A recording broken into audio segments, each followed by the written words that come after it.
Class हम start करते हैं और आज क्लास में आप लोगों को प्रश्नावली 4.3 के प्रश्नों को हल करवाएंगे। प्रश्नों को हल करने के लिए आपको 3 फार्मूले याद करना है। यहाँ पे सबसे पहले आपको याद करना है त्रिभुज का क्षेत्रफल। फार्मूला याद हो जाएगा तभी ये पहला प्रश्न हल हो पाएगा। जैसे यहाँ पे पूछा गया है त्रिभुज का क्षेत्रफल ज्ञात कीजिए। जब तक फार्मूला नहीं याद होगा त्रिभुज का क्षेत्रफल ज्ञात नहीं कर सकते हो। उसके बाद आपसे पूछा गया है कि संरेख सिद्ध करना है 3 बिंदु, तो उसके लिए आपको फार्मूला याद करना है। संरेख होने के लिए प्रतिबंध हम लिखा देंगे, कोई दिक्कत नहीं आएगी। फिर तीसरा फार्मूला आपको याद करना है सरल रेखा का समीकरण ज्ञात करने के लिए तीसरा फार्मूला आपको याद करना है, तभी ये प्रश्न 4 आप लोगों से हल हो पाएगा। हम आप लोगों को प्रश्न हल करवा देंगे, ठीक है। सबसे पहले आपको फार्मूले याद कर लेना है। तो हेडिंग डाल लीजिए त्रिभुज का क्षेत्रफल। तो हम यहाँ पे लिख देते हैं त्रिभुज का क्षेत्रफल।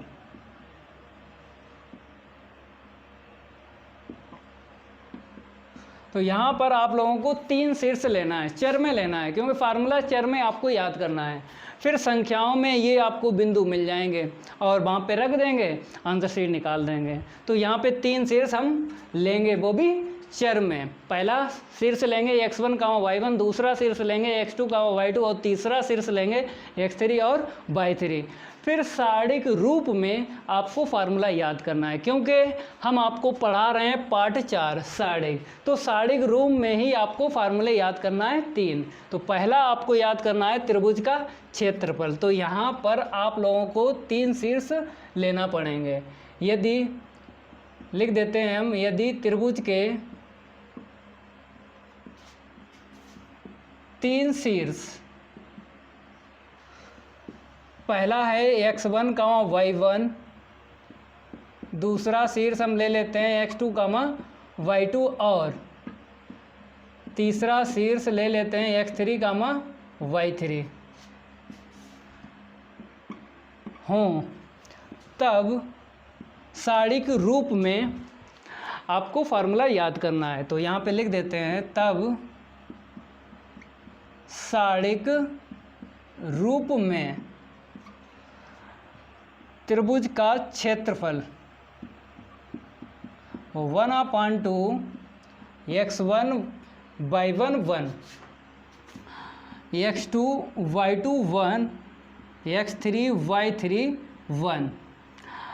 और इसका मात्रक भी याद रखना आपको, वर्ग इकाई, क्योंकि जो आंसर शीट निकलेगी तो आपको मात्रक भी लिखना पड़ेगा।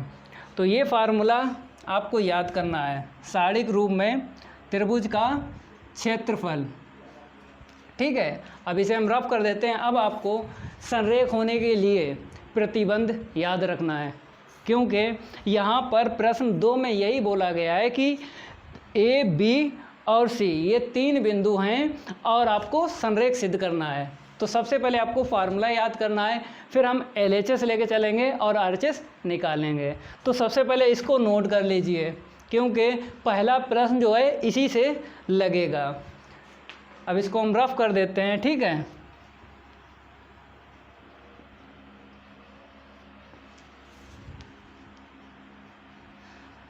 एक यहाँ पर आप लोगों को नोट लिखवा देते हैं, नोट की ज़रूरत पड़ेगी।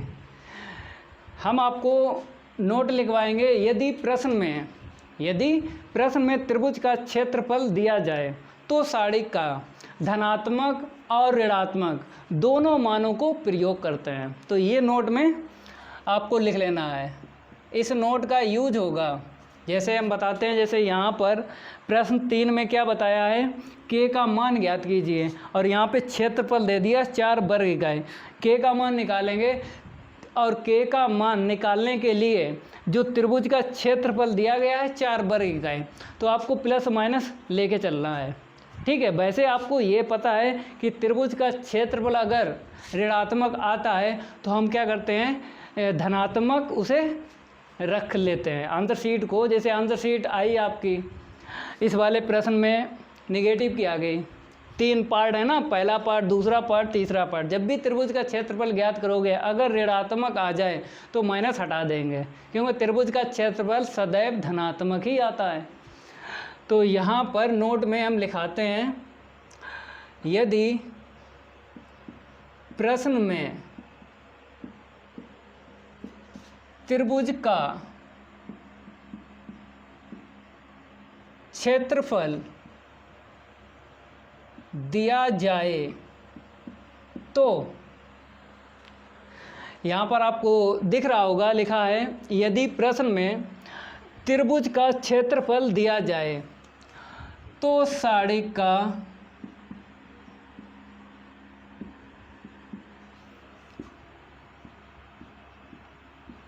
धनात्मक और ऋणात्मक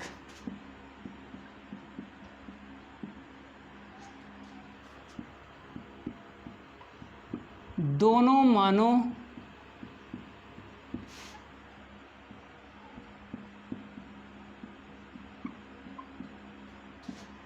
ये आप लोग नोट कर लो।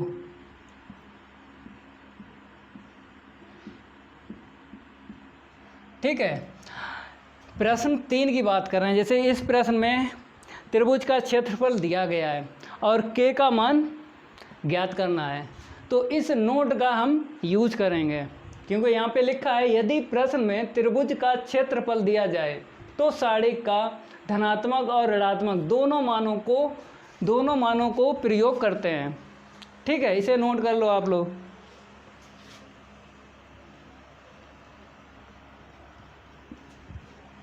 अब इसके बाद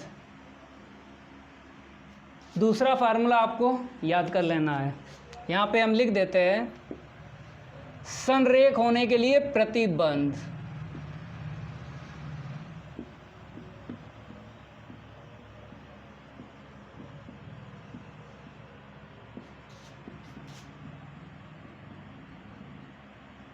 संरेख होने के लिए प्रतिबंध। तो यहाँ पर आपको 3 बिंदु लेना है। जैसे पहले फार्मूले में हमने शीर्ष लिए थे, क्योंकि त्रिभुज में शीर्ष ही होते हैं, और जब भी संरेख होने के लिए आपसे कह दे तो बिंदु ही आपको लिखना है। जैसे प्रश्न 2 की बात करेंगे तो यहाँ पे बिंदु लिखा है, और प्रश्न 1 की बात करेंगे तो यहाँ पे क्या लिखा, शीर्ष। त्रिभुज का अगर क्षेत्रफल निकालना है तो आपको शीर्ष दिए जाएंगे। अगर बिंदु संरेख आपको सिद्ध करना है तो आपको लिखा हुआ मिलेगा बिंदु। तो यहाँ पर हम बिंदु लिखेंगे, यदि दिए गए 3 बिंदु, पहला ले लेंगे यहाँ पर x1, y1, दूसरा ले लेंगे x2, y2, और तीसरा बिंदु हम ले लेंगे x3, y3। ठीक है, 3 बिंदु हमने ले लिए। यदि ये 3 बिंदु संरेख हैं, यहाँ पे लिख देते हैं, तब साड़िक रूप में आपको याद करना है। यहाँ पे लिख देते हैं साड़िक रूप में।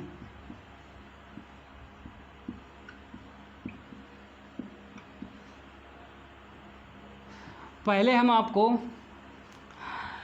एक बात बता देते हैं, जब भी 3 बिंदु संरेख अगर होते हैं तो त्रिभुज का क्षेत्रफल क्या निकलना चाहिए, 0 ही निकलना चाहिए मान। तो एक बात ये भी याद कर लेना, कभी कभी बहुविकल्पीय में पूछ लिया जाता है। क्या पूछा जाता है, यदि 3 बिंदु या कहेगा दिए गए बिंदु संरेख हैं तो त्रिभुज का क्षेत्रफल क्या होगा, 0 होगा, 1 होगा, 1/2 होगा, -4 होगा। तो आपको 0 में टिक लगा देना है।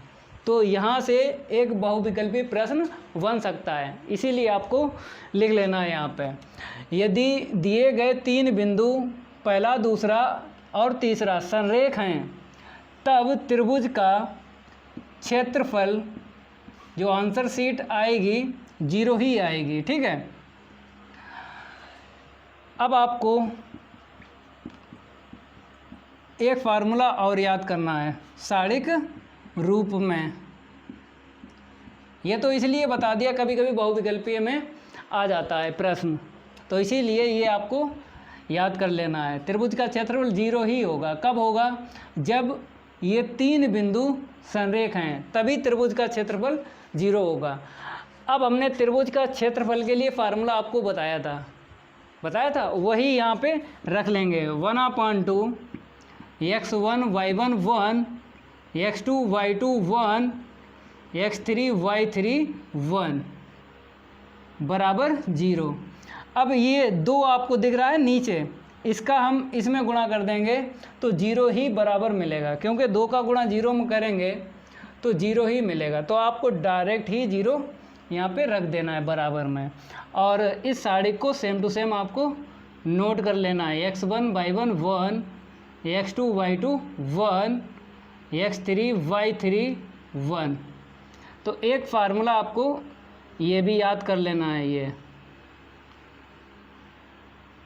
ये फार्मूला याद करने से आपको ये प्रश्न आपसे हल हो जाएगा। कौन सा? दूसरा प्रश्न, दर्शाइए कि बिंदु पहला, दूसरा और तीसरा संरेख हैं। तो आपको क्या करना होता है कि ये LHS लेके चलना है और RHS निकाल देना है। ठीक है, इतना काम कर देना है, प्रश्न 2 हल हो जाएगा। ये आप लोगों को नोट कर लेना है। ठीक है, दूसरा फार्मूला है, एक और बचा है, सरल रेखा का समीकरण ज्ञात करने के लिए। तो इसे हम क्या करेंगे? रफ करेंगे। नंबर 3 आपको लिख लेना है, सरल रेखा का समीकरण। हेडिंग डाल लेना है आपको।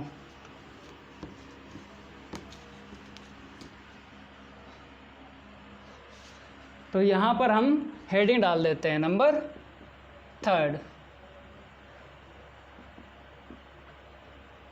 सरल रेखा का समीकरण।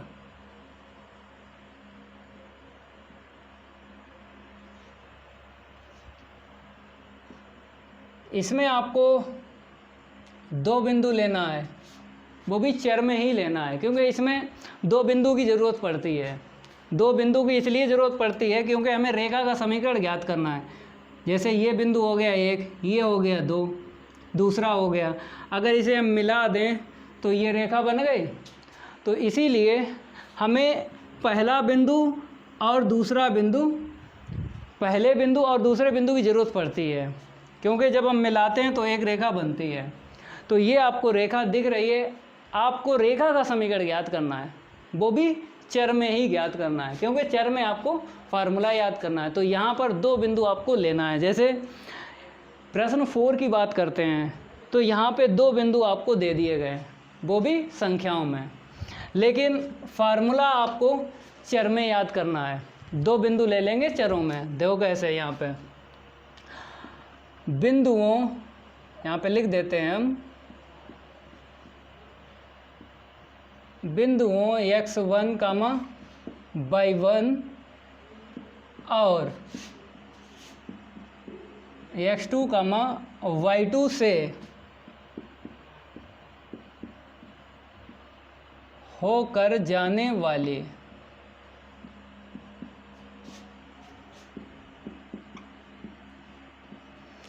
देखो यहाँ पर जो हम लिख रहे हैं, जो हमने पहले आपको ये समझाया, इसी से लिख रहे हैं। यहाँ पे लिखा बिंदुओं इतने और इतने से होकर जाने वाली। देखो अगर ये लाइन जो है इन 2 बिंदुओं से होकर जाए तो आपको दिखने लगेगी एक रेखा।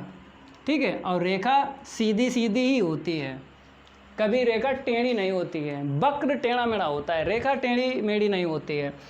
तो यहाँ से आपको दिख रहा होगा ये रेखा 2 बिंदुओं से होकर जाती है, तभी यहाँ पे लिखा है से होकर जाने वाली सरल रेखा का समीकरण।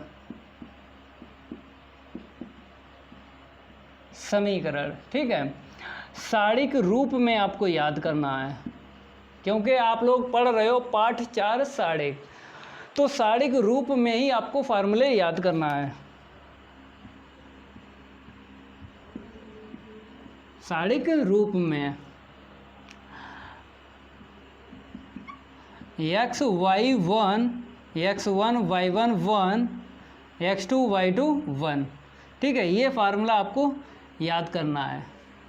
और सारिक का मान आप लोग जानते हो कैसे निकालते हैं, प्रसार करके निकालते हैं या फिर ऑपरेशन करते हैं। ऑपरेशन से क्या होता है, कम से कम 2 जीरो बना लेते हैं, तो उसके बाद प्रसार करेंगे तो कम समय लगेगा। तो चाहे यहाँ पर डायरेक्ट प्रसार कर देना, क्योंकि यहाँ पर संख्याओं में जो अभी अब मिलेंगे आपको, प्रश्नावली 4.3 की बात कर रहे हैं जो इस क्लास में हम आपको पढ़ा रहे हैं। जैसे यहाँ पर देखो 1 0, तो 1 क्या है, अभी अब तो है, क्योंकि जब हम लेंगे ना सारिक में, जैसे यहाँ पर x1/1 x2/2 रेखा का समीकरण ज्ञात करना है, तो ये वाले x1/1 और x2/2, तो कहने का मतलब है x1 क्या है, 1 है, तो एक अंक का अवयव आपको मिलेगा। तो डायरेक्ट प्रसार करेंगे फिर भी आपको टाइम नहीं लगेगा, आपसे कोई टाइम नहीं लगेगा, चाहे आप प्रसार करो डायरेक्ट या फिर ऑपरेशन का यूज़ करके 2 जीरो बना लो। 2 जीरो बनाने से क्या होता है, एक पद की कैलकुलेशन होती है, ये आप लोग जानते हो। प्रश्नावली 4.1 और प्रश्नावली 4.2 में हमने ये बात आपको बताई थी, आपको याद भी होगा। तो जैसे यहाँ पे साड़ी के, इस साड़ी को हल भी किया जाएगा, 3 फार्मूले बताए तीनों में। तो यहाँ पर आप लोगों को हमने फार्मूले कंप्लीट करवा दिए हैं।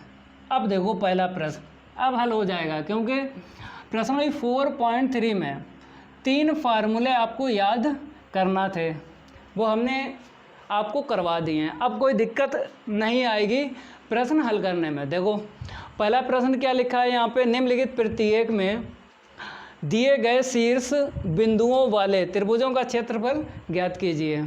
ठीक है, यहाँ पर त्रिभुज का क्षेत्रफल ज्ञात करने के लिए बताया है। तो यहाँ पर 3 पार्ट हैं, अलग अलग पार्ट आपको हल करना है। पहले पार्ट की हम बात करेंगे, तो यहाँ पे लिख लेते हैं सबसे पहले दिए गए शीर्ष। सबसे पहले आपको यही लिखना है, दिए गए शीर्ष। ठीक है, 1, 0, 6, 0, 4, 3, इतना लिख लिया। अब आपको फार्मूला लगा लेना है, लेकिन अगर 4G ट्रिक से आपको आंसर शीट हम निकाल के दिखा दें कम समय में, तो कैसा रहेगा, बहुत अच्छा रहेगा, क्योंकि आंसर शीट आपको पहले से पता चल जाएगी, फिर आपको कोई दिक्कत नहीं आएगी। तो 4G ट्रिक हम आपको यहाँ पे बता देते हैं। ये आपको सीखना है कि कैसे 4G ट्रिक से त्रिभुज का क्षेत्रफल ज्ञात होता है। ध्यान देना आप लोगों को। सबसे पहले हम क्या करेंगे, ये 3 शीर्ष लिखेंगे, थोड़ी थोड़ी दूरी पे लिखना है ऐसे करके। ठीक है, फिर इसके बाद जो हम यहाँ पे लिखेंगे उसे आप लोगों को समझना है। देखो कैसे, बीच में जो भी बिंदु हो बीच वाला, ठीक है, उसे हम क्या करेंगे, लिखेंगे यहाँ पर, लेकिन हम चिन्ह चेंज करके लिखेंगे। और आपको भी लिखना है, अगर ये 6 प्लस का है तो आपको माइनस का 6 रखना है, अगर ये प्लस का 0 है तो माइनस का 0 रखना है। तो आपको पता है चाहे माइनस का 0 रखो चाहे प्लस का, होता 0 है। ऐसे करके आपको अल्टरनेट चिन्ह ले लेना है। ठीक है, बीच वाले बिंदु, तो बीच वाला बिंदु आपने ले लिया अल्टरनेट चिन्ह। अब इसके बाद इसके नीचे आपने लिखा -6, 0, तो आपको इसके नीचे भी लिखना है और इसके नीचे भी लिखना है। देखो ऐसे करके इसके भी नीचे लिखो। फिर आपको करना क्या है, ऐसे करके जोड़ना है।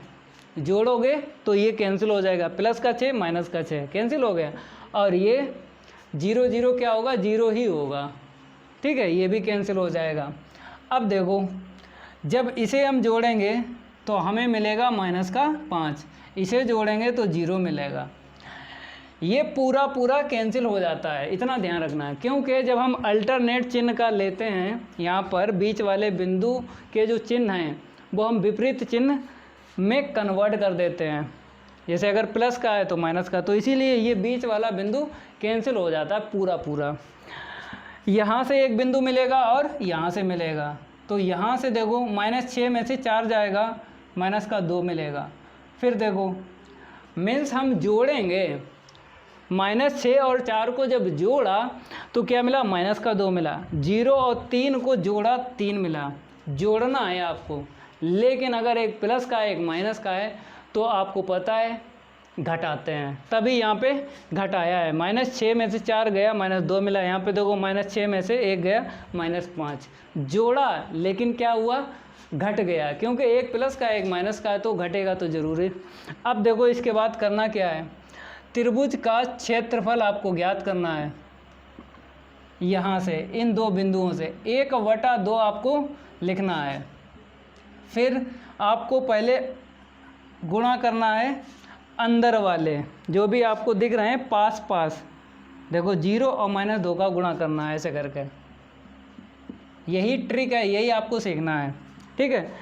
आंतरिक गुणा करना है, फिर बाहरी गुणा करना है, लेकिन माइनस के बाद में, -5 का 3 में गुणा करना है,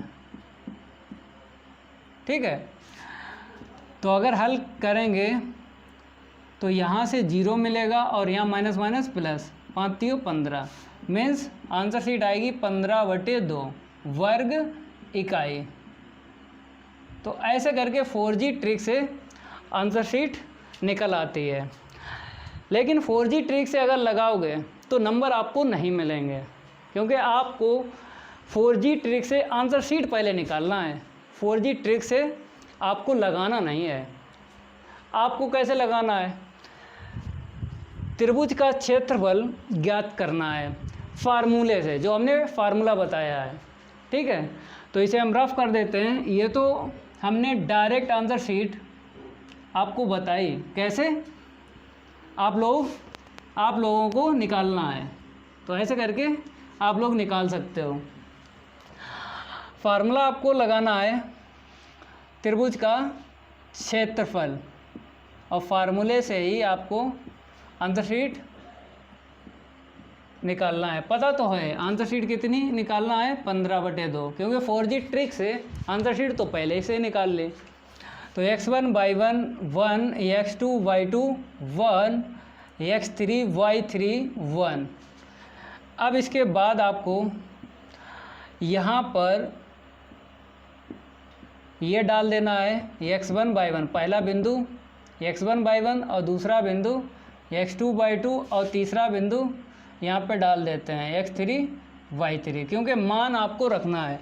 x1 का मान 1 है और y1 का मान 0 है, ठीक, 1 0 फिर 6 0 फिर 4 3, ऐसे करके लिख लेना है 1 1 1, ठीक है।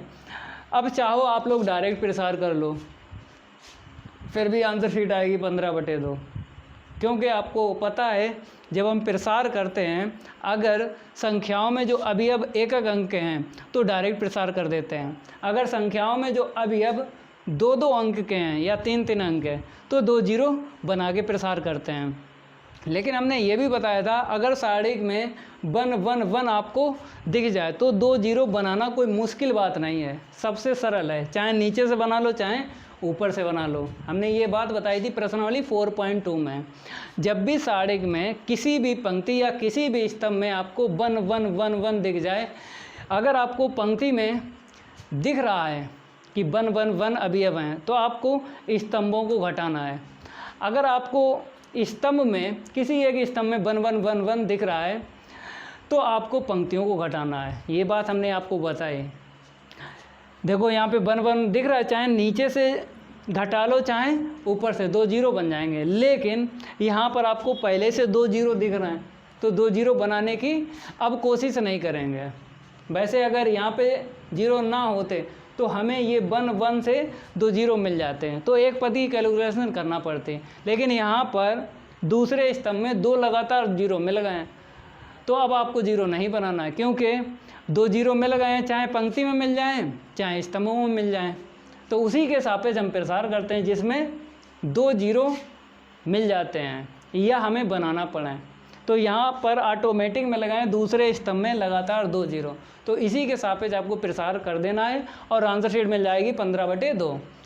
तो यहाँ पे लिख देते हैं C2 के सापेक्ष प्रसार करने पर, C2 के सापेक्ष प्रसार करने पर। तो आपको पता है जब भी प्रसार करते हैं तो चिन्हों का चिन्हों का यूज होता है, ये तो आप लोग जानते हो, तो इसीलिए चिन्ह आपको ध्यान रखना है।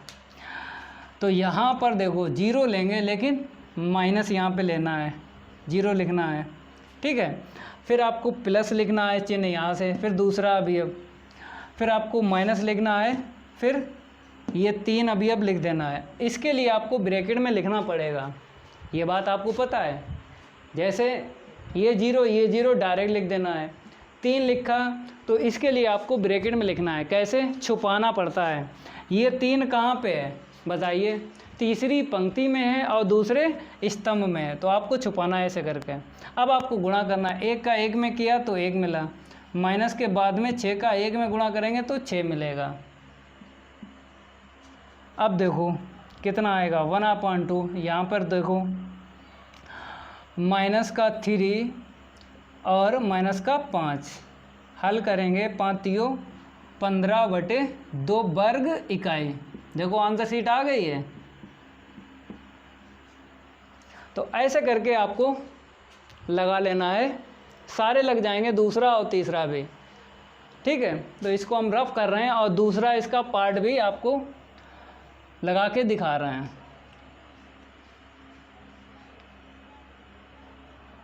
पहला जो पार्ट हमने लगाया है ना, इसे आप लोग अच्छे से सीख लेना,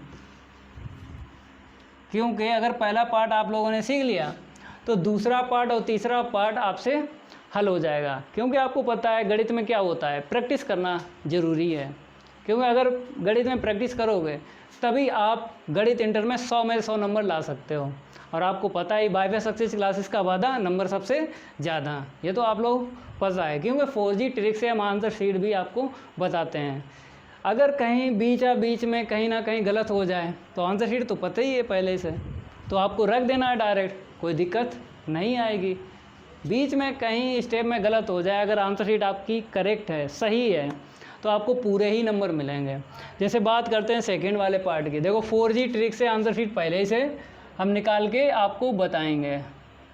सेकंड जो है इसका पार्ट आप लोगों को लिख लेना है, दिए गए शीर्ष 27 11 108, 27 11 108, ठीक है। अब 4G ट्रिक देखो आप लोग,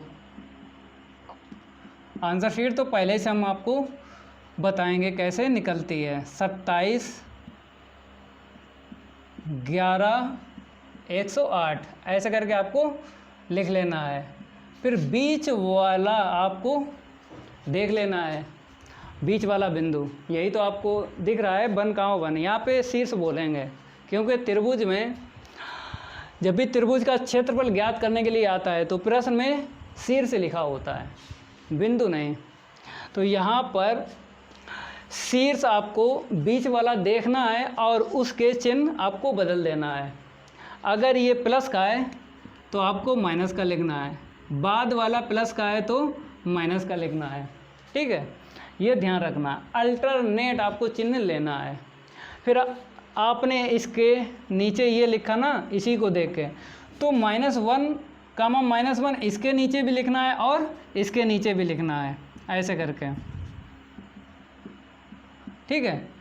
अब आपको करना क्या है, देखो ये तो पूरा चला जाएगा क्योंकि +1 -1 +1 -1, तो सेकंड वाला जो शीर्ष है बीच वाला वो पूरा कैंसिल कर देना है आपको।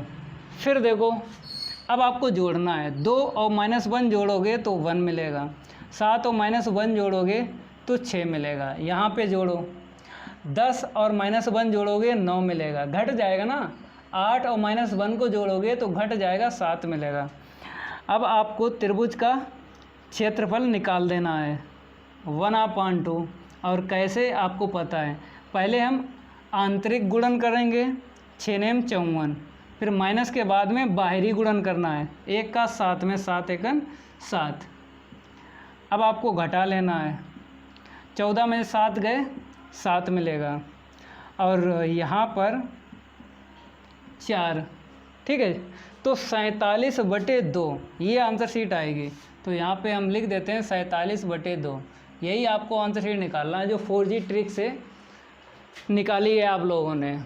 आपको यही निकालना है, बेसिक से लगाना है। ये तो ट्रिक है, बेसिक से आपको लगाना है। देखो कैसे, जैसा पहला पार्ट लगाया ना बेसिक से, वैसे ही आपको लगा लेना है। तो यहाँ पर लिखना है त्रिभुज का क्षेत्रफल।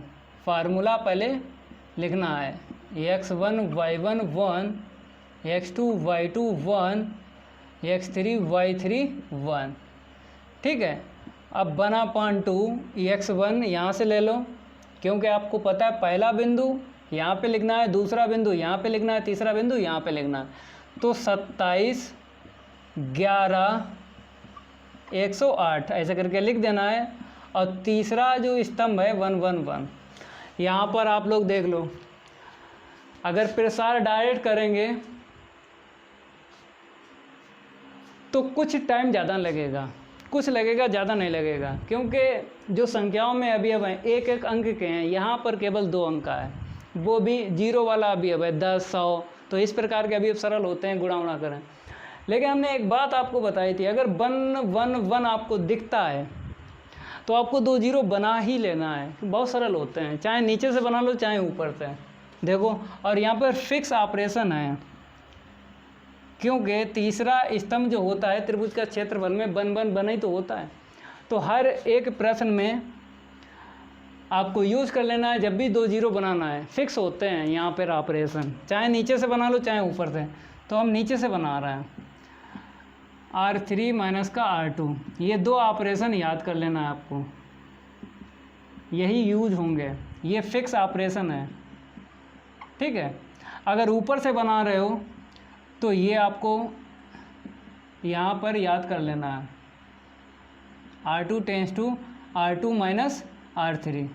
अगर ऊपर से 0 बना रहे हो ऊपर से, तो ये आपको ध्यान रखना है।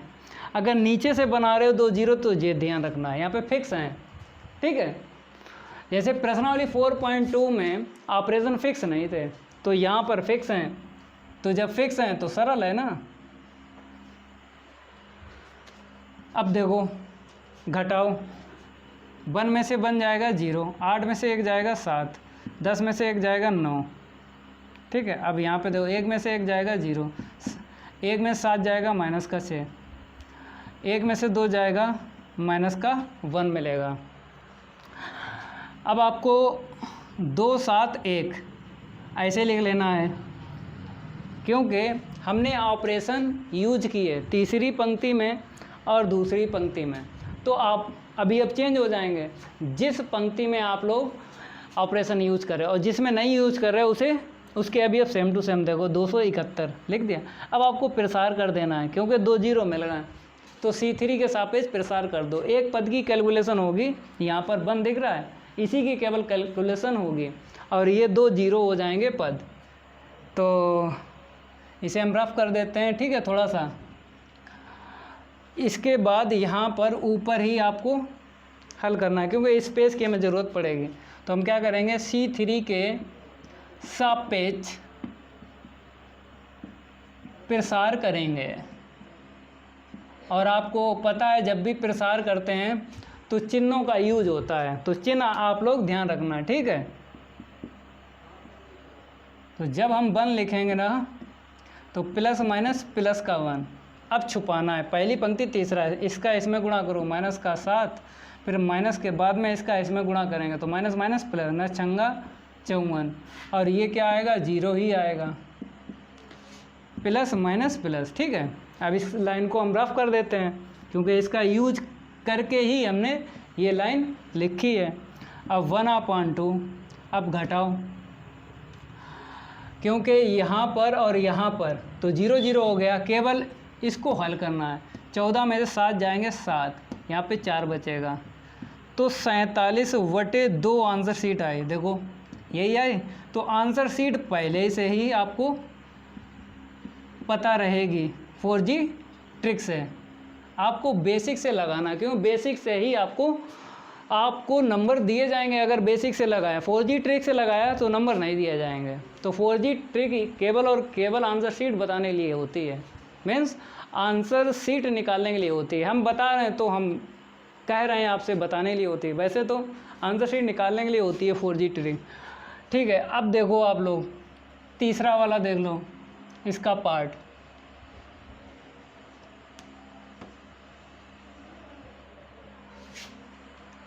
तो क्या करेंगे, यहाँ पर नंबर 3 डालेंगे। अब इसको आपको लिख लेना है, कितना है 23, 32, फिर लास्ट में 18। हमने बताया था हम जैसे पढ़ते हैं वैसे ही आपको पढ़ना है और वैसे ही लिखना है। माइनस अगर है तो दिमाग में रखना है, क्योंकि कम समय में प्रश्न को अगर हल करना है तो कैसे पढ़ना है, 23, 32, 18 ऐसे करके पढ़ना। अगर आप लोग फुटकर पढ़ोगे तो फुटकर में क्या होता है, ज़्यादा टाइम लगता है, -2, -3 ऐसे पढ़ोगे कभी भी हीरो नहीं बन सकते हो, गणित में 100 में 100 नंबर नहीं ला सकते हो। तो जैसा हम पढ़ते हैं वैसा ही पढ़ो और वैसे ही लिखो, तो कम समय में प्रश्न हल हो जाता है। अब देखो 4G ट्रिक से आंसर शीट हम आपको इसकी भी निकाल के बताएंगे। बहुत अच्छी 4G ट्रिक है, इसका यूज करके आंसर शीट निकल आती है। ठीक है, ऐसे करके अब आपको बीच वाला शीर्ष लेना है और इसके चिन्ह चेंज कर देना है। 3 प्लस का है तो -3, 2 प्लस का है -2। इसके नीचे लिखा आपने इतना, तो इसके भी नीचे आपको लिखना पड़ेगा और इसके भी नीचे आपको लिखना पड़ेगा। ठीक है, अब ये +3 -3 कट जाएगा। मीन्स कहने का मतलब है चाहे पूरा ऐसे करके शीर्ष काट दो। अब देखो यहाँ पे जोड़ेंगे तो कितना मिलेगा, -5, जोड़ेंगे तो -5। यहाँ पे देखो जोड़ेंगे तो -4, जोड़ेंगे तो -10। ठीक है, आपको पता है त्रिभुज का क्षेत्रफल कैसे निकालते हैं। पहले हम क्या करेंगे, आंतरिक गुणन करेंगे, 5 चक्कू 20 प्लस का आएगा, माइनस माइनस प्लस, फिर माइनस के बाद में आपको बाहरी गुणन करना है। माइनस माइनस प्लस तो यहाँ से मिलेगा, लेकिन ये माइनस हम इसलिए यूज़ करते हैं जब बाहरी गुणन करते हैं तब यूज़ करते हैं। तो 50 मिलेगा, 10 पना 50। अब देखो 1/2, तो यहाँ पर माइनस का 30 मिला। आंसर शीट कितनी मिलेगी, 2 से -30 काटेंगे ना, -15। तो आपको पता है त्रिभुज का क्षेत्रफल ऋणात्मक नहीं होता है, तो इसीलिए आपको माइनस हटा देना है, धनात्मक ही आपको लेना है। तो आंसर शीट कितनी निकली, 15 निकली। अब आपको बेसिक से लगाना है और बेसिक से लगाना है और आंसर शीट 15 ही निकालना है। अगर आपने दूसरी आंसर शीट निकाल दी तो गलत हो जाएगा और एक भी नंबर नहीं मिलेगा। अब आपको यहाँ पे लिखना है त्रिभुज का क्षेत्रफल, फार्मूला लिखना है आपको 1/2 x1 y1 1 x2 y2 1 x3 y3 1। ठीक है, इसके बाद आपको करना क्या है, रखना है मान, ये x1 y1 है ऐसे करके रखना है, दूसरा बिंदु यहाँ पे रखना है और तीसरा बिंदु यहाँ पे रखना है और 1 1 1 ऐसे रखना है। ठीक है, अब 2 0 बना लो, हमने बताए थे क्योंकि यहाँ पर 1 1 1 दिख रहा है तो इसीलिए हम 0 बनाएंगे। अगर 1 1 1 ना दिखता तो हम डायरेक्ट प्रसार कर देते। हमने आपको बताया था जब भी साड़ी का मान निकालो तो संख्याओं में जो अवयव होते हैं उसे देख लेते हैं, अगर एक एक अंक के हैं तो डायरेक्ट प्रसार कर लेते हैं। डायरेक्ट प्रसार करते हैं तो जल्दी प्रश्न लग जाता है।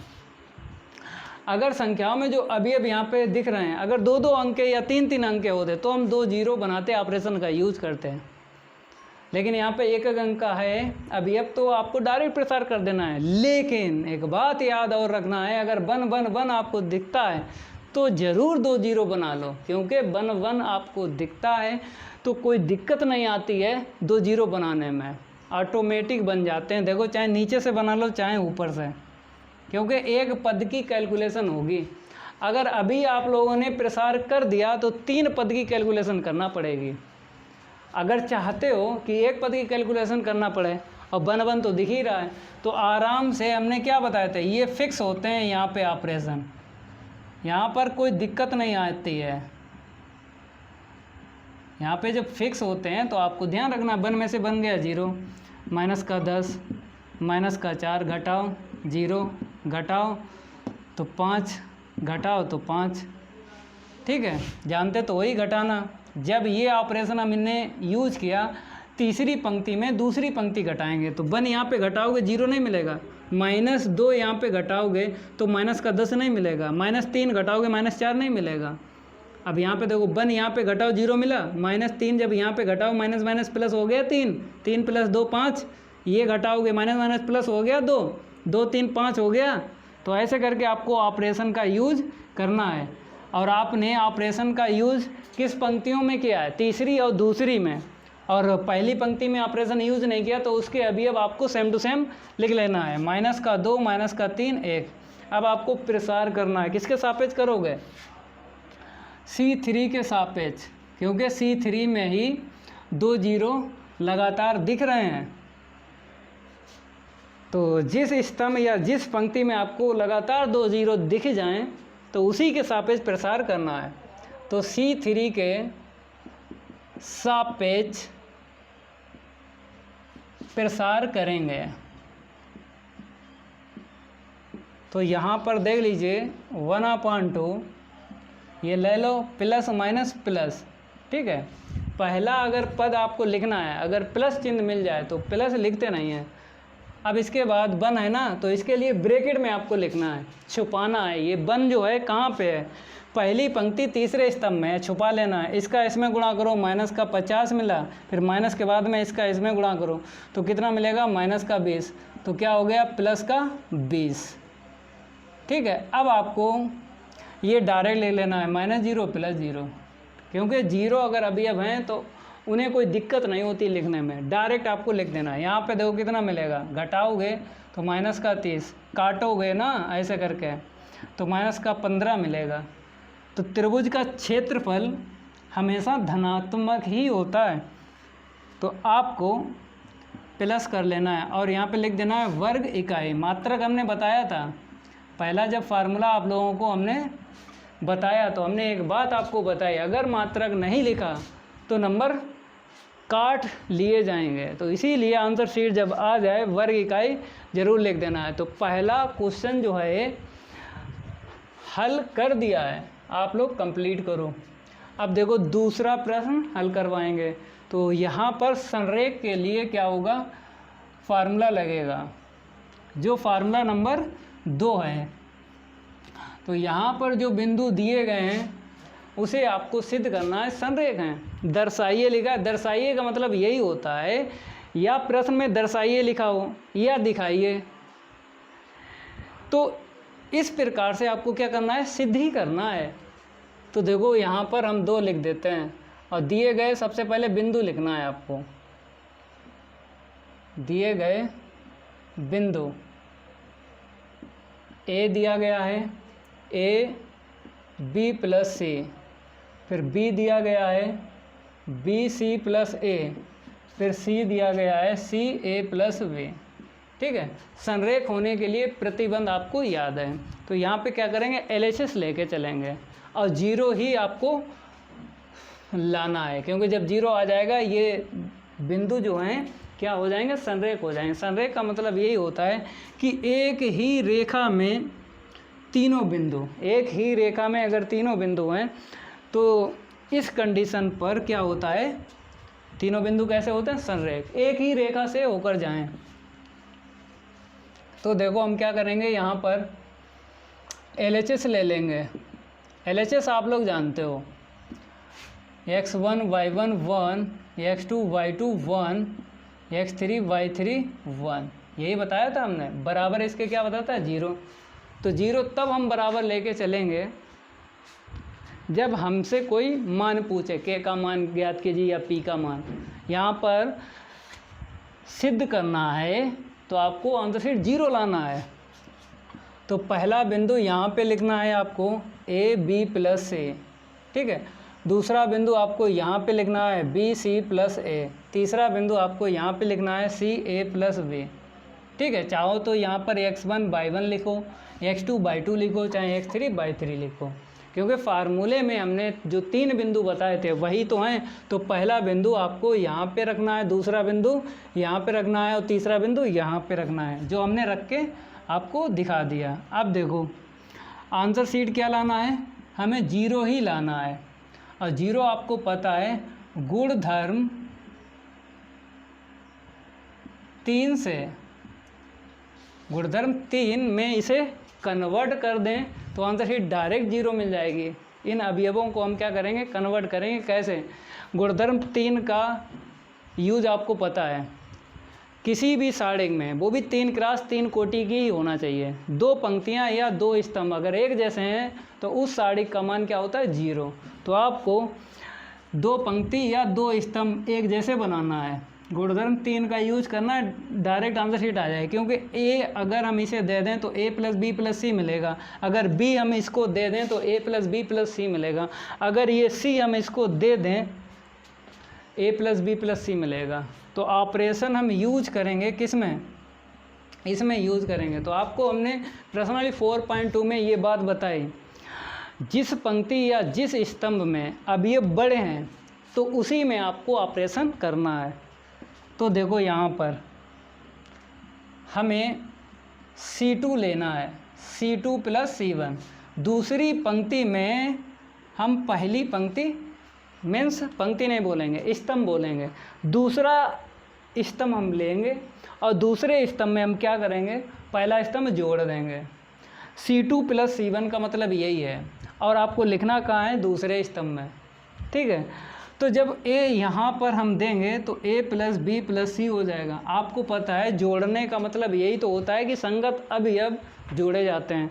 तो इसके सामने ये है और इसके सामने ये है, इसके सामने ये है तो आपको यहाँ पर b जोड़ देना है तो a + b + c मिलेगा। c यहाँ पर जोड़ देना है तो a + b + c मिलेगा। अब पहले स्तंभ के अवयव और तीसरे स्तंभ के अवयव आपको लिख लेना है, क्योंकि जिस स्तंभ में ऑपरेशन हो रहा है उसके अवयव बदल जाते हैं और जिसमें ऑपरेशन यूज नहीं हो रहा है तो उसके अवयव आपको सेम टू सेम लिख देना है। तो यहाँ पर हमने सेम टू सेम पहले स्तंभ और तीसरे स्तंभ के अवयव लिख दिए। अब आपको दिख रहा होगा कॉमन, a + b + c हमें दिख रहा है कॉमन, तो हम कॉमन ले लेंगे और जब कॉमन ले लेंगे तो दूसरे स्तंभ के अवयव क्या हो जाएंगे, 1 1 1। तो यहाँ पर 1 1 1, यहाँ पर भी 1 1 आ जाएगा। तो गुणधर्म 3 का यूज हो जाएगा। देखो कैसे, a + v + c, a v c common कहाँ से लिया है, यहाँ से लिया है दूसरे स्तंभ से, तो 1 1 1 मिलेगा। अब देखो ये 1 1 1 और ये वाला 1 1 1 सेम है ना, तो गुणधर्म 3 का यूज हो जाएगा। तो यहाँ पर आपको 0 लिख देना है और यहाँ पे लिख देना है गुणधर्म 3 से। ये गुणधर्म जो हमने आपको पढ़ाए थे, कहाँ पे पढ़ाए थे, प्रश्नावली 4.2 में पढ़ाए थे। तो आपको प्रश्नावली 4.2 का बेसिक वीडियो देख लेना है, प्लेलिस्ट में मिल जाएगा। तो सारे के सारे गुणधर्म आपको पढ़ने को मिल जाएंगे। अगर नहीं पढ़े हैं, जिसने पढ़ा है कोई दिक्कत नहीं है, वो समझ सकता है गुणधर्म 3 में क्या होता है। गुणधर्म 3 में यही होता है, 2 पंक्तियाँ या फिर 2 स्तंभ के अवयव अगर एक जैसे मिल जाएं तो आंसर शीट क्या आएगी, साड़ी की 0 ही आएगी। तो यहाँ पे हमने 0 लिख दिया है, 0 का गुणा करेंगे तो 0 ही आएगा। तो ये आ गया RHS। तो आपको लिख देना है, अतः दिए गए बिंदु संरेख हैं, दिए गए बिंदु संरेख हैं। आपको लास्ट में इतना लिख देना है, ठीक है। ये कंप्लीट हो गया प्रश्न 2। अब प्रश्न 3 आप लोग देखिए, इसे हम रफ कर देते हैं, आप लोग नोट करते रहा करो। प्रश्न 3 में जो बताया गया है, k का मान ज्ञात कीजिए, और k का मान ज्ञात करने के लिए कुछ और भी बताया है। देखो प्रत्येक में, मतलब पहले पार्ट में और दूसरे पार्ट में हमें k का मान ज्ञात करना है। कहता है यदि त्रिभुजों का क्षेत्रफल इतना है, तो त्रिभुज का क्षेत्रफल हमें दे दिया गया है। जैसे पहले वाले प्रश्न में त्रिभुज का क्षेत्रफल निकाला था, तो यहाँ पर दे दिया गया है। और ये भी बताया जहाँ शीर्ष बिंदु, तो ये त्रिभुज के 3 शीर्ष और ये 3 शीर्ष, तो अलग अलग आपको लगाना है क्योंकि प्रत्येक में लिखा है। यहाँ पर इससे भी आपको k का मान ज्ञात करना है और ये जो 3 शीर्ष हैं इससे भी आपको k का मान ज्ञात करना है। तो हम लगवा देते हैं प्रश्न 3। सबसे पहले आपको जो दिया है उसे लिख लेना है। त्रिभुज का क्षेत्रफल लिख लेना है, दिया है मैं त्रिभुज का क्षेत्रफल प्लस माइनस 4 लेंगे, क्योंकि जब हमने पहला और दूसरा पार्ट लगाया तो आंसर शीट आई थी 15/2, इसकी आई थी और इसकी आई थी 47/2 और इसकी आई थी -15/2। तो आपको पता है त्रिभुज का क्षेत्रफल जब ज्ञात करते हैं तो प्लस की आंसर शीट आती है, माइनस की भी आती है। तो हम क्या करते हैं, प्लस में आंसर शीट निकालते हैं। तो यहाँ पर आपको प्लस माइनस दोनों लेना है, क्योंकि प्रश्न जब हमने पहला हल किया तो पहले पार्ट की आंसर शीट ये आई थी, दूसरे पार्ट की ये आई थी और तीसरे पार्ट की ये आई थी। तो त्रिभुज का क्षेत्रफल प्लस का भी आता था और माइनस का भी आता था। तो इसीलिए हमें प्लस माइनस ले लेना है। क्यों ले रहे हैं प्लस माइनस, हम आपको बता देते हैं। के क्या है, कोई अचर है, देखो तो के यहाँ पर आपको दिख रहा है, तो बिंदु देखो माइनस के भी होते हैं प्लस के भी होते हैं, तो इसीलिए के प्लस का भी हो सकता है और माइनस का। के का मान निकालना है, प्लस का भी आएगा वो भी लेंगे, माइनस का भी आएगा वो भी लेंगे। तभी यहाँ पर हमने क्या लिख दिया, प्लस माइनस 4। जो हमने आपको प्रश्न 1 लगवाया था उसका एक्सपीरियंस, उसके एक्सपीरियंस से हमने यही बताया कि आपको प्लस माइनस 4 लेना है, त्रिभुज का क्षेत्रफल जो दिया गया है। अब इसके बाद आपको फार्मूला लगा लेना है और पहला पार्ट से के का मान निकालना। सबसे पहले आपको लिखना है दिए गए बिंदु, यहाँ पर बताया गया शीर्ष बिंदु हैं तो आपको लिख लेना है शीर्ष। तो दिए गए शीर्ष बिंदु लिख लो। अब देखो यहाँ पर पहला जो है k, 0 है तो लिख लेना है k, 0। फिर दूसरा है 4 0, तो 40 पढ़ लो, ठीक है 40 पढ़ो।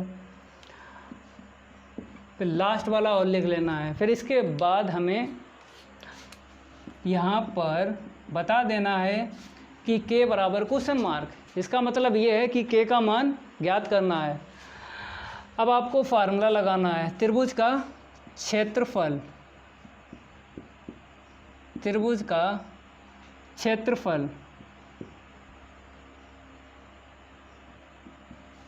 1/2 x1/1 1 x2/2 1 x3/3 1। इसके बाद आपको त्रिभुज का क्षेत्रफल लिख लेना है प्लस माइनस 4 1/2। अब इसके बाद यहाँ पर ये बिंदु रखना है k, 0 x2/2, ये यहाँ से रख लेना है x3/3, यहाँ से रख लेना है 1 1 1, ऐसे रखो, ठीक है। प्लस माइनस हमने पहले ही बताया क्यों लिया है, क्योंकि हमने जब आपको फार्मूले बताए वहाँ से भी आपको मिल जाएगा नोट। पहला फार्मूला बताया त्रिभुज का क्षेत्रफल और उसमें नोट बताया था। हमने क्या बताया था, नोट आपको पता है, याद कर लेना, हम रिपीट नहीं करेंगे। रिपीट में क्या होता है, टाइम ज़्यादा लगेगा। तो नोट याद रखना है, सारणिक का धनात्मक और ऋणात्मक दोनों मानों का प्रयोग करते हैं। तो हमने सारणिक का जो मान है वो प्लस का भी लिया है और माइनस का भी लिया है। अब इसके बाद आपको पता है प्रसार करना है। 2 0 आपको दिख रहे हैं, यहाँ पर दिख रहे हैं तो बनाना नहीं है 2 0, 1 1 1 ये तो आपको दिख रहा होगा, 2 0 बन जाएंगे, लेकिन पहले ही से बने बनाए में लगा। तो C2 के सापेक्ष प्रसार करो और इसका इसमें इंटू कर दो, तो 2 चाकू 8 और यहाँ पर प्रसार करेंगे तो यहाँ पे लिखना पड़ेगा C2 के सापेक्ष प्रसार करने पर, C2 के सापेक्ष प्रसार, ठीक है। इसका इसमें गुणा करो, अब यहाँ पर प्रसार करो तो चिन्ह तो पता है आपको, प्लस माइनस, माइनस फिर प्लस फिर माइनस, माइनस माइनस कितना होगा, प्लस का 2। अब छुपा लेना है, तीसरी पंक्ति छुपाना है और दूसरा स्तंभ छुपाना है। इसका इसमें गुणा करो, k मिला, ठीक है।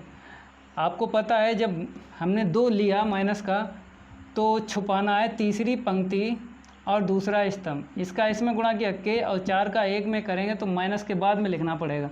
अब 2 से काट लो, 2 चाकू 8, तो प्लस माइनस यहाँ पे 4 आपको लिखना है और यहाँ पे k माइनस का 4। ठीक है, अब एक दफ़ा आपको प्लस लेना है और एक दफ़ा माइनस लेना है।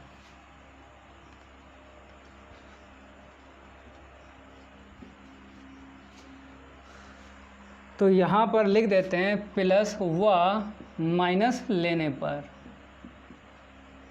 ये लाइन कर देते हैं, लाइन के इस तरफ प्लस और लाइन के इस तरफ माइनस का लिखेंगे।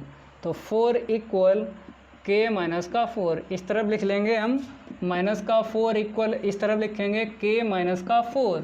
तो 4 को इस तरफ लाएंगे, 4 + 4 इक्वल k इक्वल 8 मिलेगा, प्लस करेंगे। यहाँ से देखो -4 इस तरफ लाओ, प्लस का 4 हो गया, क्योंकि जब भी हम पक्षांतर करते हैं तो चिन्ह क्या होता है, चेंज हो जाता है। अगर माइनस का है तो प्लस का हो जाता है। तो k बराबर 0, तो अतः करके लिख दो k का मान आया है 0 या 8, क्योंकि दोनों तो ले नहीं सकते। अगर दोनों ले लिए 0 और 8 लिख दिए तो यहाँ पे 4 बिंदु हो जाएंगे, मीन्स 4 शीर्ष बिंदु हो जाएंगे। और होना कितना चाहिए, 3 होना चाहिए, क्योंकि त्रिभुज में 3 ही शीर्ष होते हैं। तो या करके आपको लिखना है 0 होगा या फिर 8 होगा, या यहाँ पे 0 लिख सकते हो या 8 लिख सकते हो, दोनों नहीं लेना है। अगर आपने 0 लिख दिया और 8 भी लिख दिया तो 4 बिंदु हो जाएंगे और शीर्ष होते हैं 3 त्रिभुज के, तो इसीलिए या करके आपको लिखना है। तो यहाँ तक कंप्लीट हो गया, आप लोग नोट कर लो। अब इसको हम रफ कर देते हैं। अगला देखो, सेम टू सेम 2 पार्ट हैं, दोनों ही हम करवा देते हैं। आप लोग क्या करना, प्रैक्टिस करते रहना है। प्रैक्टिस से एक्सपीरियंस बढ़ता है, जब एक्सपीरियंस बढ़ता है तो पेपर में प्रश्न गलत नहीं होते हैं जब भी आप लगाओगे। तो सेकंड पार्ट आपको लगवा के दिखा रहा है। तीसरा है ना, चलो यहाँ पे 3 नंबर डालते हैं। सबसे पहले वही लिखना है जो आपने लिखा था, दिया है। सबसे पहले यही लिखो, क्या दिया है, त्रिभुज का क्षेत्रफल बराबर ±4 ले लो, शीर्ष बिंदु लिख लो। शीर्ष बिंदु जब हम लिखेंगे तो कैसे लिखोगे आप लोग, 20 4 फिर k ऐसे करके, और k का मान निकालना है। ठीक है, फार्मूला लगा लो, त्रिभुज का क्षेत्रफल 1/2 x1 y1 1 x2 y2 1 x3 y3 1। अब इसके बाद आपको त्रिभुज का क्षेत्रफल रख लेना है ±4 बराबर 1/2। बिंदु रखो, पहला यहाँ पे रखना मैंने 2 4 मीन्स 2 0 फिर 0 4 फिर 0 k 1 1 1। तो यहाँ पर 0 आपको बनाना है, लगातार 2 0। अगर मिल गए हैं तो ना बनाओ, अगर 2 0 आपको मिले हैं तो ना बनाओ, अगर ना मिले हैं तो बना लो। तो यहाँ पर दिख रहे हैं 2 0 C1 में। ठीक है, प्रसार कर दो C1 के सापेक्ष, 2 0 लगातार दिख रहे हैं, इसी के सापेक्ष प्रसार करो। तो C1 के सापेक्ष प्रसार करने पर तो यहाँ पर हम ±4 लिख लेते हैं, चाहो तो गुणा करो 8 हो जाएगा, या ना करो ऐसे रहने दो 1/2। इस बार हम ऐसे रखते हैं। पहले वाले पार्ट में हमने क्या किया था, 8 कर लिया था प्लस माइनस, तो यहाँ पे ऐसे रखो, यहाँ पे माइनस का 2 लेना है, क्योंकि पहला चिन्ह प्लस का होता है, प्लस माइनस माइनस ही होगा। अब छुपाना है, पहली पंक्ति पहला स्तंभ, इसका इसमें गुणा करो 4 माइनस का k, फिर आपको डायरेक्ट लिख लेना ऐसे करके 0। ठीक है, अब यहाँ से देखो ये 2 से 2 कैंसिल हो जाए, क्योंकि इनसे कोई मतलब नहीं, क्योंकि 0 0 है ना, इसीलिए तो आपको कैंसिल कर देना, 2 2 कैंसिल हो गया। अब ये माइनस का इसमें इंटू कर देना है, तो जब माइनस करोगे k पहले लिखो और 4 बाद में लिखो, क्योंकि प्लस वाला पद पहले लिखा जाता है और माइनस वाला बाद में। अब आपको एक दफ़ा प्लस लेना है और एक दफ़ा माइनस लेना है, जैसे पहले वाले पार्ट में आपने हल किया ना, वैसे ही सेम टू सेम। अब देखो प्लस और माइनस लेने पर, यहाँ पे लिखो प्लस व माइनस लेने पर, तो प्लस लेंगे इस तरफ लिखेंगे 4 इक्वल के माइनस का 4, और माइनस लेंगे तो इस तरफ रखेंगे -4 इक्वल के माइनस का 4, इस तरफ भेजेंगे 4 प्लस का 4 इक्वल के, तो के का मान कितना आएगा 4 + 4 8, माइनस का 4 इस तरफ लाएंगे प्लस का हो गया ना, तो के बराबर कितना मिला 0।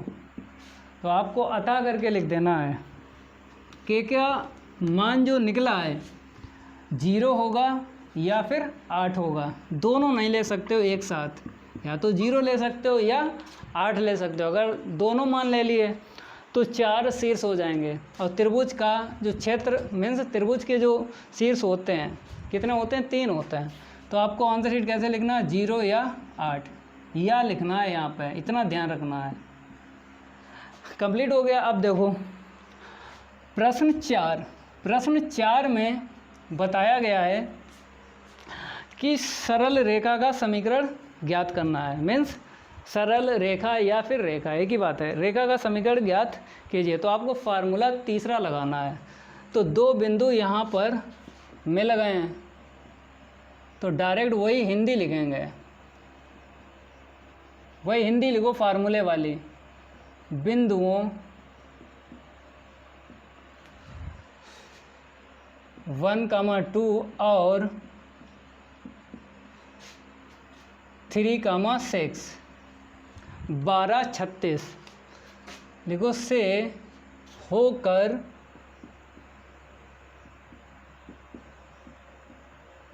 जाने वाले सरल रेखा का समीकरण।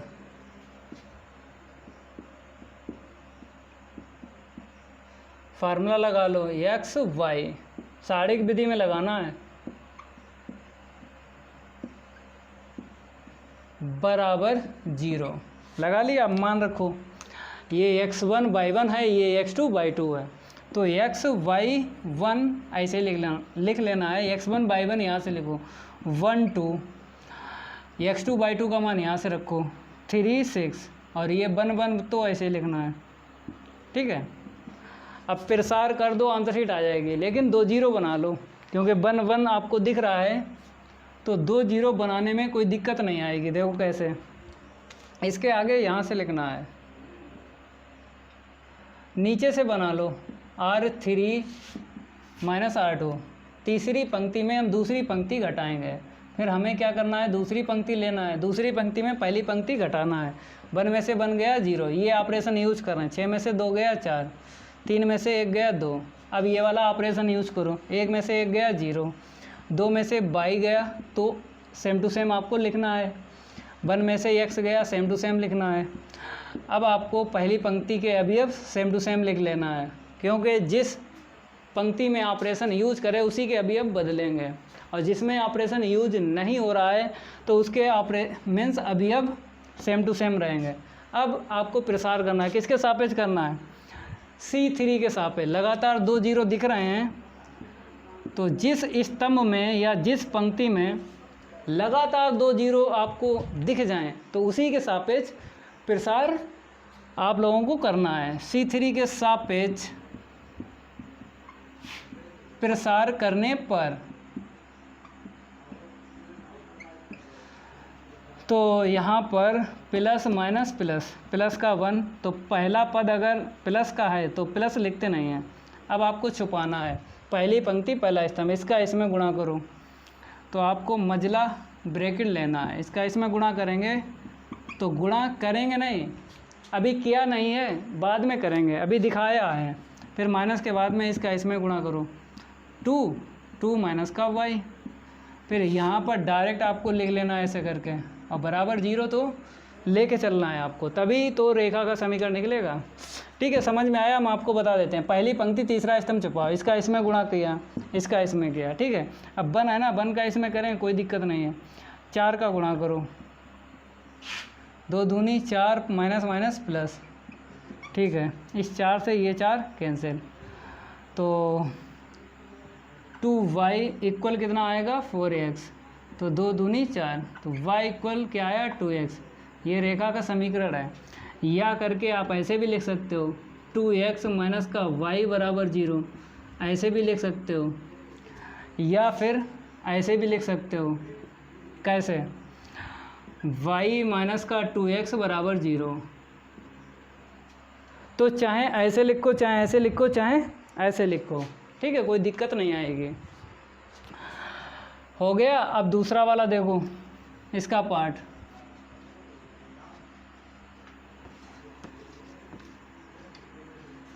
सेकंड पार्ट जो है, केवल और केवल बिंदु यहाँ पे चेंज कर लेना है, हिंदी यही रखना है। 3193, यहाँ पे क्या लिख देते हैं 3193,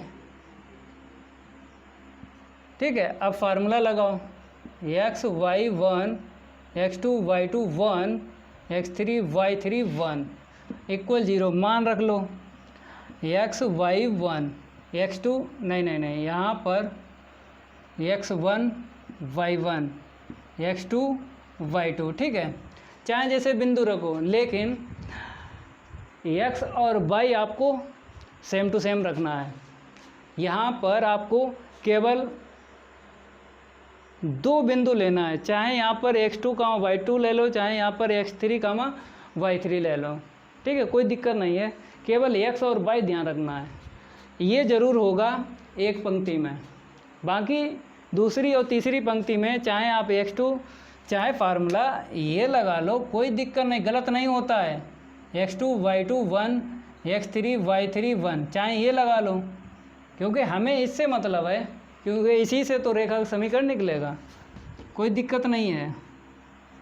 अब देखो यहाँ पे मान रखो x1 y1 इसे मान लो तो 31, x2 y2 है ना, इसे मानो 93। अब 2 0 बना लो नीचे से, ये ऑपरेशन बताए थे फिक्स, यहाँ पर फिक्स हैं, कोई दिक्कत नहीं आएगी, घटा लो, ठीक है। अब दूसरा ऑपरेशन ले लो, यूज करो दूसरी पंक्ति में, 1 में से बन गया 0, घटाओ 1 माइनस वाई, घटाओ 3 माइनस का x। अब पहली पंक्ति के अवयव सेम टू सेम आपको लिख लेना है। अब प्रसार करो, आंसर शीट आ जाएगी। किसके सापेक्ष प्रसार करोगे बताओ आप लोग? जिसमें 2 लगातार 0 दिख रहे हैं उसी के सापेक्ष आप लोगों को प्रसार करना है। तो C3 के सापेक्ष करो, 2 लगातार 0 दिख रहे हैं, C3 के सापेक्ष प्रसार करने पर, तो C3 के सापेक्ष जब हम प्रसार करेंगे तो एक पद की कैलकुलेशन करना पड़ेगी। ये तो ऐसे ही लिख लो, क्योंकि चिन्ह तो पता है आपको, प्लस माइनस प्लस, तो प्लस माइनस प्लस। अब आपको क्या करना, छुपाना है ऐसे करके, इसका इसमें इंटू करो 2 3 माइनस एक्स, माइनस के बाद में इसका इसमें इंटू करो 6 1 माइनस का y, ठीक है। थोड़ा सा ऐसे ही लिखेंगे क्योंकि इसमें हम भाग लगा देंगे, 2 का भाग लगाओ, 2 3 6 भाग लगा दिया। यहाँ पे 0 के बटे 2 लिखोगे 0 ही आएगा, तो इसीलिए डायरेक्ट आपको लिख देना है यहाँ पे 0। 3 माइनस का x माइनस का 3 प्लस का 3y बराबर 0, तो 3 से 3 कैंसिल, यहाँ पर x इक्वल 3y, x को उस तरफ लेके गए और 3y को यहीं पे रखा, तो x बराबर 3y। चाहे आंसर शीट ऐसे रखो, अब हम आपको आंसर शीट बता रहे हैं, या करके चाहे आप x माइनस का 3y ऐसे लिखो, या 3y माइनस का x बराबर 0 चाहे ऐसे लिखो, तीनों में से कोई सी एक आंसर शीट लिख दो, नंबर पूरे ही मिलेंगे। तो यहाँ पर हमने पहला, दूसरा और तीसरा और चौथा कंप्लीट करवाया ना, आप लोग नोट करो, हम हट जाते हैं, ठीक है, जल्दी नोट करो इसे। तो आप लोग प्रश्न 5 देखिए, लास्ट प्रश्न है, ये हल करवा देते हैं, प्रश्नावली 4.3 कंप्लीट हो जाएगी। प्रश्न 5 में लिखा है, यदि शीर्ष 1 2 और 3 वाले त्रिभुज का क्षेत्रफल 35 वर्ग इकाई हो तो k का मान है। जैसा प्रश्न 3 को हल किया ना, वैसे ही ये हल होगा। प्रश्न 3। प्रश्न 3 की तरह हल करेंगे। तो प्रश्न 5 सबसे पहले लिखो, दिया है बहुविकल्पी है, कोई सा एक करेक्ट होगा। ठीक है, ए बी सी डी, कोई सा एक विकल्प सही होगा। तो आपको लगाना तो प्रश्न 3 की तरह है, क्योंकि प्रश्न 3 और 5 सेम टू सेम है। तो दिया है, लिख देते हैं, त्रिभुज का क्षेत्रफल बताया था प्लस माइनस लेना है। ठीक है, वर्ग इकाई प्लस माइनस। प्रश्न 3 जब हल करवाया तो हमने बताया प्लस माइनस आपको लेना है, क्योंकि के का मान जो निकलेगा प्लस का भी आ सकता है और माइनस का भी आ सकता है, तभी हमने यहाँ पर प्लस माइनस लिया है, जो हमने प्रश्न 3 में आपको समझाया था ना, सेम टू सेम वैसे ही। फिर आपको लिख लेना है, शीर्ष लिखना है, दिए गए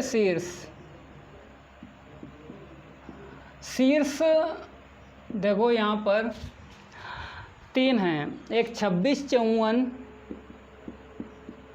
54, तीसरा देखो आप लोग। ठीक है, अब इसके बाद यहाँ पर लिखो के बराबर क्वेश्चन मार्क। अब लगाओ फार्मूला त्रिभुज का क्षेत्रफल, क्योंकि जो दिया है ना इसी का फार्मूला लगेगा, 1/2 x1 y1 1 x2 y2 1 x3 y3 1। मान रखो त्रिभुज का क्षेत्रफल प्लस माइनस 35 बराबर 1/2। पहला बिंदु यहाँ पे रखना है, 2 माइनस का 6, दूसरा बिंदु यहाँ पे रखना है, तीसरा बिंदु यहाँ पे रखना है, के 4। इसके बाद आपको 1 1 1 लिख देना है, इसका इसमें इंटू करो, प्लस माइनस कितना आएगा, 35 दूनी 70 आएगा। ठीक है, ऑपरेशन यहाँ पे यूज कर लो, क्योंकि 1 1 1 है ना, 2 0 बना लो, क्योंकि 2 0 आपको दिख नहीं रहे हैं।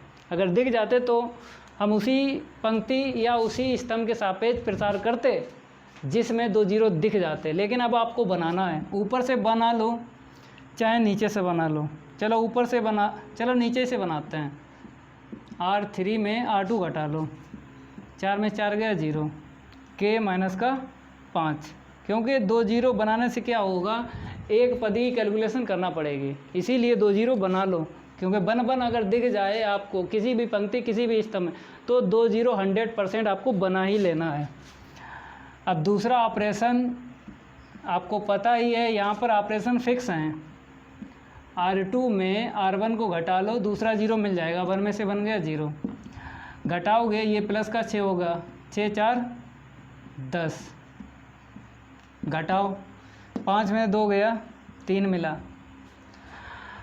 अब आपको पहली पंक्ति के अवयव सेम टू सेम लिख लेना है। अब प्रसार करो, किसके सापेक्ष करोगे, C3 के सापेक्ष प्रसार आप लोगों को करना है, क्योंकि जिसमें 2 0 लगातार दिख जाते हैं उसी के सापेक्ष प्रसार करते हैं। तो यहाँ पे लिख देते हैं, C3 के सापेक्ष प्रसार करने पर, देखो जब C3 के सापेक्ष प्रसार करेंगे प्लस माइनस 70 ऐसे ही लिखना है आपको। इसके बाद आपको 1 ले लेना है, प्लस का ही आएगा, चिन्ह तो आपको पता है, प्लस माइनस प्लस। ठीक है, पहला पद अगर प्लस का है तो प्लस लिखते नहीं हैं, दूसरा पद होता प्लस का तो लिखते, या तीसरा पद होता। ठीक है, देखो गुणा करेंगे, इसे छुपाओ, पहली पंक्ति तीसरा स्तंभ छुपेगा, इसका इसमें गुणा करो 0 मिला, फिर माइनस इसका इसमें गुणा करो, 10 का गुणा के माइनस 5 में करना है। फिर इसके बाद आपको 2 0 आपको लिख देना है, माइनस का 0 प्लस का 0। ठीक है, प्लस माइनस 70 बराबर, यहाँ से देखो माइनस का अगर अंदर गुणा करेंगे तो 5 माइनस का के लिखना पड़ेगा, 0 से 0 कैंसिल, या 10 सत्ते 70, पूरा पूरा काट सकते हो, 10 से कट जाएगा, या 0 से 0 काट दो, प्लस माइनस 7 बराबर 5 माइनस का के, प्लस व माइनस लेने पर अलग अलग आपको चिन्ह लेना है। 7 प्लस का लिया तो k का मान k इस तरफ आएगा ना, 7 उस तरफ जाएगा, तो 5 में से 7 गया, माइनस का 2 मिला। इस तरफ प्लस ले लो, क्योंकि इस तरफ प्लस लिया, इस तरफ माइनस लेना है आपको। -7 5 माइनस का k, तो k बराबर उस तरफ जाएगा, ये प्लस का हो जाएगा, और k इस तरफ आएगा, प्लस का हो जाएगा। 7 5 12, तो अतः k का मान निकला है -2 रहेगा या फिर 12 रहेगा। देखो -2 या 12, तो 12 -2 आपको दिख रहा है, तो डी क्या है, करेक्ट है यहाँ पे। ठीक है, आप लोग इसको भी नोट कर लो। पर्सनली 4.3 में ज़्यादा प्रश्न थे ही नहीं, कितने थे, 1 से लेके 5 तक कंप्लीट करवा दिए पूरी प्रश्नावली। अब आपको नेक्स्ट क्लास में हम प्रश्नावली 4.4, यहाँ पे तो हमने प्रश्नावली 4.3 कंप्लीट किया, अब नेक्स्ट क्लास में प्रश्नावली 4.4 आपको कंप्लीट करवाएंगे। अगर ये मेरा वीडियो अच्छा लगता है तो लाइक करिए, वीडियो को ज़्यादा से ज़्यादा शेयर कीजिए, अपने दोस्तों को बताइए कि वाईफाई सक्सेस क्लासेस पर A to Z प्रश्न हल करवाए जाते हैं विद उदाहरण। जिस प्रश्नावली के हम उदाहरण हल नहीं करते हैं, क्यों नहीं करते हैं, उसके सरल होते हैं, इसीलिए हम उदाहरण नहीं लगवाते हैं। जैसे प्रश्नावली 4.3 की बात करें, इसमें 2 उदाहरण हैं, अपने आप लोग लगा सकते हो। तो जिस प्रश्नावली के हम उदाहरण ना लगवाएं, ठीक है, तो समझ जाना सरल है, इसीलिए सर ने लगवाए नहीं हैं। तो नेक्स्ट क्लास में आपको हम प्रश्नावली 4.4 कंप्लीट करवाएंगे। तो हमने आपसे यही बोला है कि अगर आपको पार्ट 1 से लेकर पार्ट 13 तक कंप्लीट सिलेबस करना है तो चैनल को सब्सक्राइब ज़रूर कर लो, और अभी तक बेल आइकन नहीं प्रेस किया तो बेल आइकन ज़रूर प्रेस करो, क्योंकि घंटा बजाने से ही आपका घंटा बजेगा, सीधी सी बात है। क्योंकि जब आप लोग घंटा बजा दोगे तो यूट्यूब द्वारा नोटिफिकेशन आप तक पहुंच पाएगा सबसे पहले, तभी आप पार्ट 1 से लेकर पार्ट 13 तक सिलेबस कंप्लीट कर सकते हो। तो आज के लिए इतना ही काफ़ी है, धन्यवाद।